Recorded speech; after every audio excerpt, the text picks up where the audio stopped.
Hey guys, it's Kevin again. This is my review for The Walking Dead Season 5, Episode 12, Remember. And I gotta say, this was a real game changer for The Walking Dead.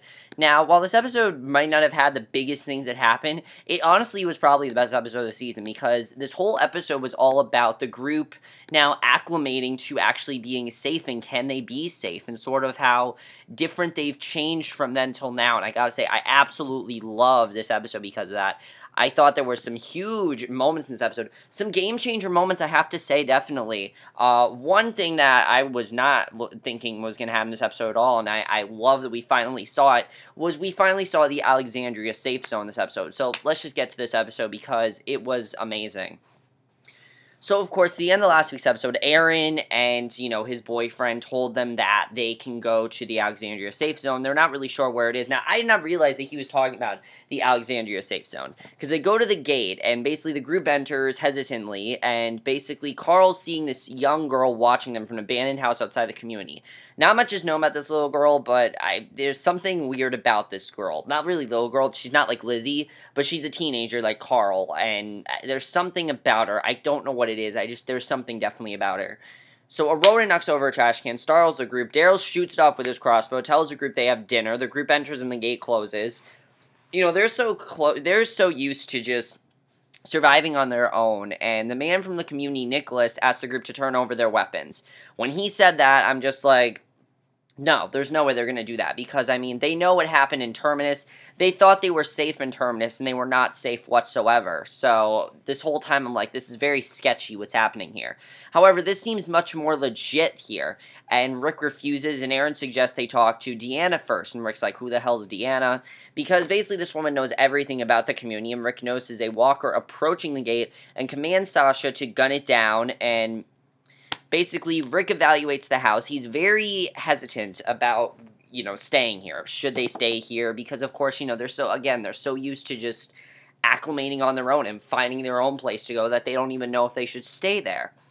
So the woman introduced herself. This woman's name is Deanna Monroe, and I gotta say, I really like this character, and I really like the actress who played her as well. Definitely, she gave a very good performance in this episode. And she asked for Rick's permission to film the discussion, which he is okay with. And a lot of this episode were actually interviews that this woman was interviewing the different members of the group, and it was kind of cool to see. She tells him that they were about transparency, and she asks Rick questions about the group's journey to Alexandria. And Deanna tells Rick she was in Congress in Ohio, and she explains the community to Rick and what it was before the apocalypse, and she ended up there on her way back to Ohio, and she was stopped by the army and directed to the community, basically. The army said they would come, but they never came, and Deanna's people found supplies and made the best of it. So Rick's really questioning the community. He really does not know if they should trust them or not, because, of course, they just don't know at this point. They've been in so many different situations that they just don't know if they should trust this woman, and it's really sketchy what's going on there. Hang on one second, guys. I'm getting a phone call. Hang on one second there, guys. Okay, sorry about that. I'm just getting a phone call here. So basically, they're not really sure if they should be doing this or not. They're in this situation and everything. And she asked Rick questions about the group's journey to Alexandria. Oh, I just read this. So, basically, Deanna tells Rick her husband built the walls, and this is when it starts to seem a little bit more legit, but I was still like, I don't know if I trust this woman. And they built a community, and she was stuck with her husband, and Reg and her two sons. They used supplies from a shopping mall being built to build the walls, and she says that they need people who have actually lived out there, because which, I guess that makes sense, because they really know the real threats. If you think about it, if you were living like these people in the Alexandria Safe Zone, you really wouldn't know what is out there, the big threats, what really is the danger of being outside. Because they're not outside a lot. They are most times inside.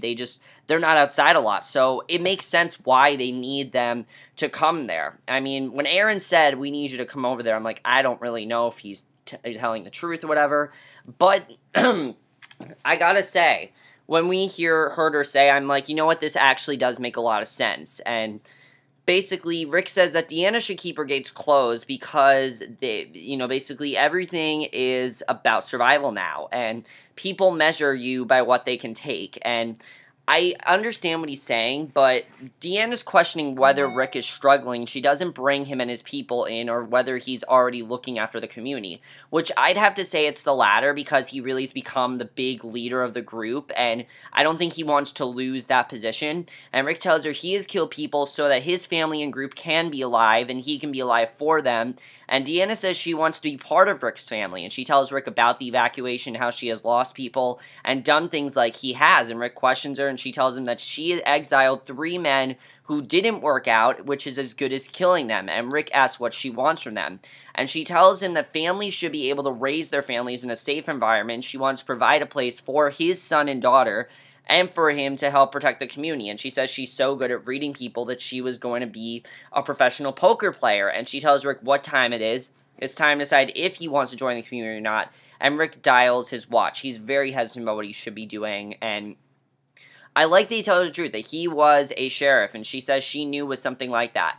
And I gotta say, this had a lot of throwbacks to the earlier seasons, or what these characters originally were. Because it just makes you remember that, yeah, these characters once did have lives, and they were people, and they were very successful, and, it really called back to that, which I really like seeing. Especially for someone who didn't see the beginning of the show, I really enjoy. I mean, I've seen the first episode of the show, but that's about it for seasons 1 through 3. I haven't seen anything besides the first episode of season 1, so the group hands over their guns. They're now realizing that, maybe we can trust them, and Deanna explains that they can take them whenever they go beyond the wall. Abraham, though, is most hesitant. He really is not, which I can understand, because, of course, Abraham has always been the tough one, and he doesn't really think things through. So, Abraham really does not know if they should be doing this. He is the one that definitely is the most worried of, is this a good idea for them or not? He is really the one that's like, you know what, guys, I don't think we should be doing this. He really doesn't think this is a good idea at all, and I can understand why he is the one that doesn't understand it. I can totally understand that. And Carol places her guns last. She's the most visibly happy to be there. She even has a smile on her face, which I was surprised about. She has a big smile on her face. I'm like, wow, Carol's a big smile on her face. Maybe because she has been, in such a bad position and been hurting so much, that maybe she's just happy to finally find some shelter. Maybe that's why Carol was the most happy, just because she's been in such a bad place with herself, and now she's in a good place. Maybe that's why she's so happy to find shelter. I really think that's what that's all about, really, in my opinion. I think it's really just that she is very happy to finally find some shelter, because she really wanted to find shelter.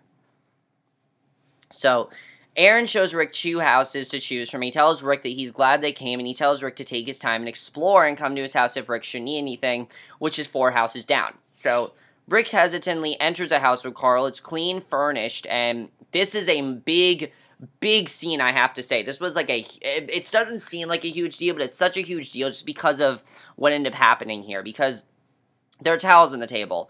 Carl looks at the kitchen. There's running water, stuff that they have not had for such a long time. Rick takes a shower, looks at himself in a clogged mirror, takes a pair of scissors, and finally, for the first time in 4 years, trims his beard. And not only does he do that, he grooms his face completely. His entire beard is gone. And I was literally like, holy shit, his beard is gone. Because I've never really seen Rick without a beard. And it was pretty crazy, I gotta say, to see him without a beard. And it really just shows the transformation of Rick. I think that's showing a lot of things. First of all, it's showing that Rick knows that he's safe now. He knows that this is somewhere that they can be, and it's just really just such a big moment. I never thought that we'd see Rick actually shave his beard, and wow, that was huge. And not only does that happen, but a woman knocks on the front door, and Rick answers skeptically. He's not really sure if he should answer it. She works in the pantry and brought him some supplies, and Rick tells her that they're cleaning up. She introduced herself, and this woman's name is Jessie, and she used to be a stylist, and this woman, Jessie, kind of has some chemistry with Rick. Kind of made me think that maybe she's going to replace Lori in his life, because I don't think Rick has really ever had another woman except Lori, So I kind of feel like she's going to be the one to replace Lori, definitely. I think, that she'd be a good choice as well. She definitely seems like a very nice woman and doesn't seem as bitchy as Lori. I heard Lori was a very bitchy woman and just a very bitchy character, and a lot of people didn't like her. So I feel like, this woman, Jessie, is definitely going to replace her. So she actually gives Rick a full haircut, and when I say a full haircut, I literally mean a full haircut, and that was a crazy scene to see. Just, he's getting, like, a full haircut, and he literally looks like how he did in Season 1, and I was so surprised that he got a haircut and that he got his beard shaved. They don't seem like big things, guys, but they're big things because you never thought this would happen to Rick, and just hearing about it is crazy. So she tells Rick about her kids, Ron and Sam. Ron is her oldest, Carl's age, and she wants to introduce them. Rick likes this idea because he wants Carl to be able to live in a safe environment, and he talks about how he thought he would never see haircuts, electricity, or water again, and she takes a mirror and looks at his clean-cut self, and it was just such a well-done scene. I love the way that was done. So then Daryl gets interviewed by Deanna. She welcomes him to sit and asks if he wants to be there, and Daryl thinks Carl and Judith deserve a roof, and I was surprised that Daryl didn't get a haircut, maybe just because he likes the way he looks. I feel like Daryl just wants to look like a badass. That's just how I personally feel. Daryl's always been like, I'm such a total badass. Like, to me, I just feel like he just wants to look that way. Like, that's why he didn't ask to get a haircut or anything, just because he wants to look that way. So, Daryl skins the rodent on the front porch at Rick's house. Carol joins them. The group is inside. Carl leaves to go see another house with Carol, and he says they're like mansions, which Carol acknowledges and thinks they're just giving them away. So, Rick, Daryl, and Carol talk about how the community is trying to split them up by houses, and they're not really sure if they should be doing this because they haven't been separated in a very long time. I mean, think about it. They have been together for years now, and they don't know if they should really be split up. They haven't been inside a real place besides the church, that they haven't been anywhere else besides there, and they're not sure if this is really a good place for them to be, so they're very hesitant. So basically, Deanna knocks on the door, and, oh wait, I forgot this. Carl explores the house, goes upstairs, draws his knife as he approaches a closed door, rips it open only to find an empty attic, and there are CDs, pillows, comic books in the room. The group sets up their sleeping arrangements in the same house. Michonne is happy to have brushed her teeth, which, again, is something that they could not do, because they were outside. They didn't get to have running water and things like that. So it's little things here and there that you don't really think about. I mean, when we brush our teeth, we comb our hair, we don't think about it. But if you were in the apocalypse and you have been outside all this time, you'd be like so lucky to do that. And she says she's never seen Rick's face like that, and she talks to Rick quietly about playing it safe, but says she has a good feeling about this place.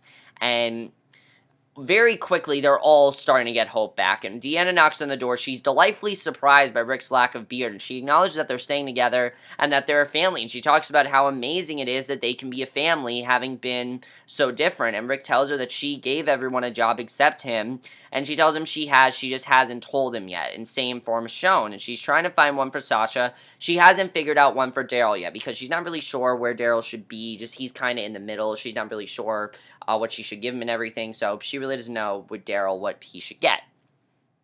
So, yeah, that's basically what was going on there.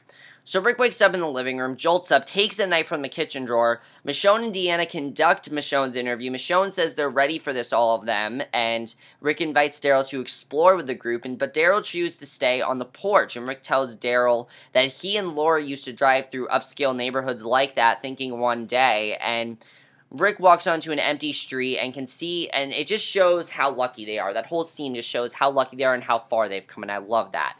So, Rick then walks onto an empty street, can't see his group, frantically tries to run, catch up to them, run into a sculptor, and Jessie asks if he is okay, and he asks if she's seen Carl or Judith. She guides him to Natalie and Bob Miller, who are admiring Judith. They haven't seen a baby in a while. He apologized for breaking her own sculpture. Sorry, I couldn't talk there. she dismisses it, and she asks Carl if Carl can come over and meet her Ron. So Ron and Carl enter the house and talk about school, which Carl is surprised to learn they have. And Ron introduces Carl to Enid and Mikey. Now, Enid is that girl that was being very weird and just very quiet. There's something about Enid. I don't know what it is, but she seems like she is going to be a very fucked up character. It seems like she's going to be like Lizzie. I don't know why, but there's just something about her. I don't think that she is going to be exactly a good friend for Carl. I don't think he should trust her. I don't like this. I just don't think she's good for him. So Carl puts out a comic and asks whose it is. It turns out to be Enid's comic. They tell him that there's video games and a pool table, which Mikey's dad is very strict about. But Mikey's dad is at work, so it'll be okay. And Carl's pretty overwhelmed because he hasn't really gotten to be a kid, if you think about it. Carl has not gone to do things that a kid gets to do. He hasn't gone to play video games. He hasn't gone to read comic books. He's been in the wilderness, and he's had to survive on his own. He's had to teach himself how to do that. He hasn't had time to have fun. He hasn't, and it's such a monumental scene to see Carl just be a kid, and he feels so different, and it's amazing to see. And I love that scene because of how well done that was, definitely. So Carl takes part in Deanna's interview. He says it's the kind of place his mom, Lori, would have wanted. And this is such a hard scene to watch because Deanna says she's sorry that Carl lost her. And he responds by saying he didn't lose her, he killed her. And of course, if you remember, he had to kill her. Now, I remember this just because I think everyone remembers this. I didn't see the episode, but I know what happened. Of course, he had to kill his mom and everything, so it was definitely pretty crazy when we saw that, definitely. So you definitely do feel bad for Carl, especially because he's finally in a safe place, and it's what his mom would have wanted, and he's just so happy to be here. He's safe, and it's what Rick would have wanted, it's what his mom would have wanted, and it's what he wants. They've all wanted to be safe, and now, finally, they all can be safe, and I was overwhelmed by the fact that they could all be safe now. I was so overwhelmed by that, and I love that. I love that they're all safe now. So Rick and Carl sit in Carl's bed discussing the community. Rick says it seems nice, and Carl agrees, but fears they'll become weak like the people of the community. Now, I'd have to agree with that, but my thing here is that why are we really worried about that? Because it seems like we're safe here. It seems like they don't really need to worry about things like walkers and things like that. However, I will agree with that when we get to another scene a little bit later, but Michonne wakes up, sees Rick standing by the window. She tells him Deanna hasn't given her a job yet, and Rick asks if she wants one. She does. She asks if he does, and he says, signing the papers, that's saying yes, this is how it is. And Michonne asks if he's afraid to do that, which he says no, and asks if she is, and she's not. She wonders why they're both awake then. And Rick walks around it's out at night, and a man says, "You're Rick," and Rick acknowledges this, and he's like, "My wife cut your hair," and Rick acknowledges that too. And the man just says, "Welcome to Alexandria," and then he just walks off. So this guy's kind of, I don't know, overly friendly. Some people think that you can't really trust him. I don't know about this guy. He just seems kind of overly friendly to me. I don't know what it is about him, but there's definitely something off about this guy. I just can't tell what it is yet. So Carol participates in an interview. She says she did laundry and made food for Ed and claims she misses him. She tells Deanna that she became the mother of the group and they've been nice enough to protect her. Deanna asks where she fits in, and Carol says she wants to be involved in the community. She's a people person. And Carol walks outside to Daryl and tells him that she'll be cooking for the old folks and meet people. She then tells Daryl to take a shower, and Daryl says she looks ridiculous. And I thought that was a very well done scene, just showing how much, how ridiculous they both look because they've been in the wilderness, they haven't gotten to change clothes and things like that. So they're very happy to have all this stuff now. So Glenn conducts his interview. He tells Deanna they need to make this work because they were almost out there too long. And I like that he said that because, some of them could have died if they were out there any longer. If they were not saved by Eric, some of them would be dead right now, definitely. So the gate opens, Rick walks outside, he evaluates the walls and supports, and Carl sits in the house, sees Enid walking through the window, gets up to watch her. She climbs up the wall with her backpack, exits the community, and Nicholas calls out Glenn, Tara, and Noah to point out he remembers their names. They hear Glenn has gone supply runs, and Aiden did ROTC. And Noah says that his dad did ROTC too, and then tells Aiden that his dad didn't make it. And as I said before, I definitely want to see some flashbacks with Noah. We found out more about his character last week, so I definitely want to find out more about him. Just from hearing all these flashbacks about him definitely makes me think that we're going to see flashbacks of his dad. He just seems like a very interesting character to me, and I definitely want to see more about him.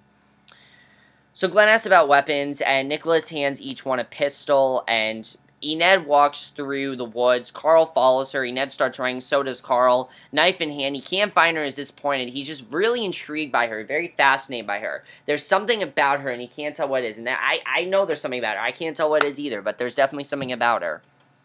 So Rick comes out of the woods, sees a walker in the distance exiting a barn. He raises a revolver, but then lowers it, walks away. He finds the abandoned house from the last episode and blender which he placed his gun in. Opens the blender, only to find the gun is no longer there. Walkers are approaching. Rick holsters his revolver, takes his pack off. Carl walks up to him, and from the side of the house, the two use a knife and machete to kill the incoming pack of walkers. Carl bails Rick out by putting down a walker that had him in his grasp, then takes a rod from Rick underneath a pile of garbage. And Glenn, Noah, Nicholas, Tara, and Aiden explore outside the community, and Aiden explains that they cover certain same circle radii, and there are walkers to be worried about, there are things like that, but they just can't go outside. They need to understand that they can't go outside. They don't fit with the group here because they've been outside too long, and if they want to survive, they can't be outside. It's that simple. They will be safe unless they are not outside. It's that simple. So Aiden explains that they cover certain same circle radii, and he explains all their protocol for working this job. They've made it 53 miles out so far. They fire a flare if things go bad. They call walkers deadheads. They strung up one that got one of their people for a pregame, and they seek revenge on walkers that kill their friends. However, the walker is broken free, and Nicholas whistles to draw the walkers out of the woods.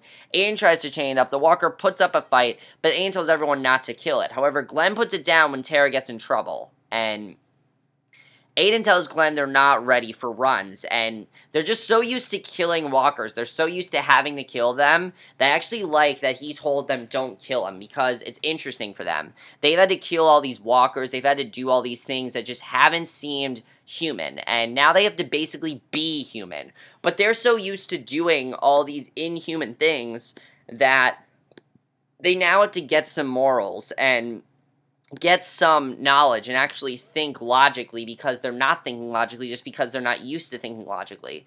So I found that very interesting as well, and I definitely really enjoyed that. So Aiden tells Glenn they're not ready for runs. They confront each other out inside the gate, and Aiden tries to pick up a fight with Glenn, and Aiden swings at Glenn, who ducks and punches him to the ground. Daryl jumps on Nicholas. Rick pulls him off. The fight diffuses, and Deanna tells everyone that Rick and his people are part of the community now, and I love that she said that because they weren't exactly treating them right. I think to them, they're just outsiders. To them, they are animals. I mean, think about it.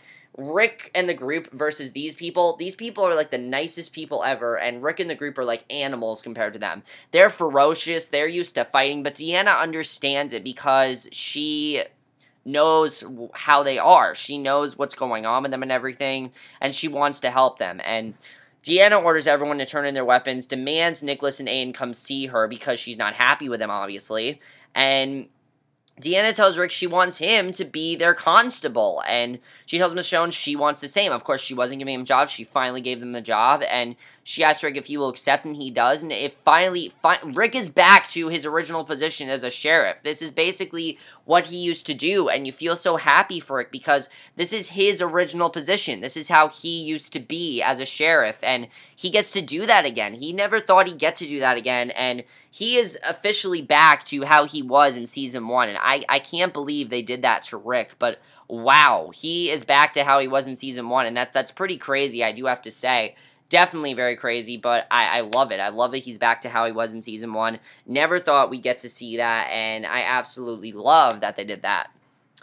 So basically, she asks Michonne if she accepts as well. Daryl walks off, and Deanna thanks Glenn for knocking him on his ass. And Carl asks Enid, Carl says to Enid, you don't like me, do you? And she walks off. So he knows there's something going on with her, but we don't know what it is. We go back to Rick's interview where he says it's all about survival. He comes down the stairs in a police officer uniform. The group looks at him awestruck because they've never seen him as a sheriff, and it makes sense why he was a sheriff, because you know how powerful he was, and we kind of forget sometimes that he was a sheriff. But again, this episode called so much back to Season 1 that it just felt, like it was back to Season 1. And Carol walks outside, asks if they're staying. Rick says they can sleep in their own homes, and Carol doesn't want to become weak, and Rick says it won't happen, they won't get weak, it's not in them anymore. He says they'll make it work, and if the people of the safe zone can't make it, him and the group will, and he says just take this place, and that's how the episode ends.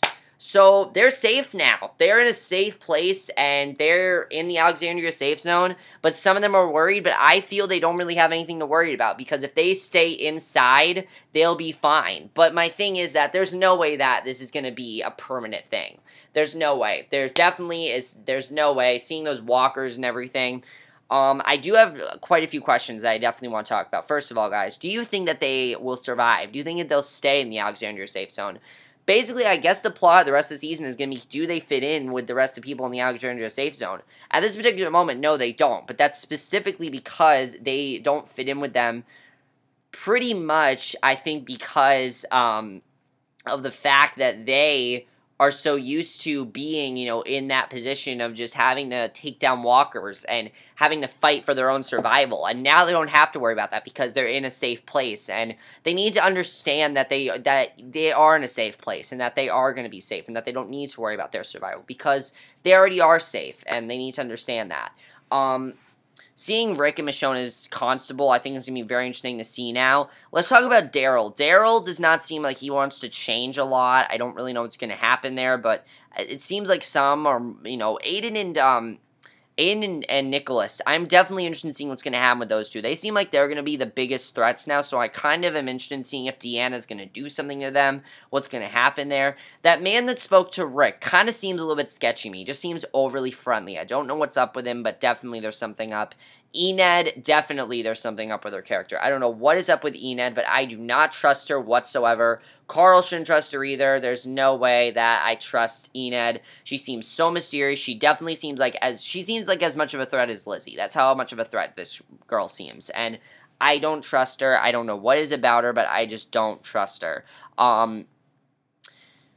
I guess the only thing I also want to talk about is, how do you think the group overall feels? Some of the group members feel like they're here. I don't feel like Abraham really wants this. I feel like Carol really does want this. Daryl, to me, he kind of just seems like he's in the middle. I don't really know what it is. He said he wanted Carl and Judith to have a roof, but I don't know. To me, it just seems like Daryl just wants to keep things the way they are. I don't know.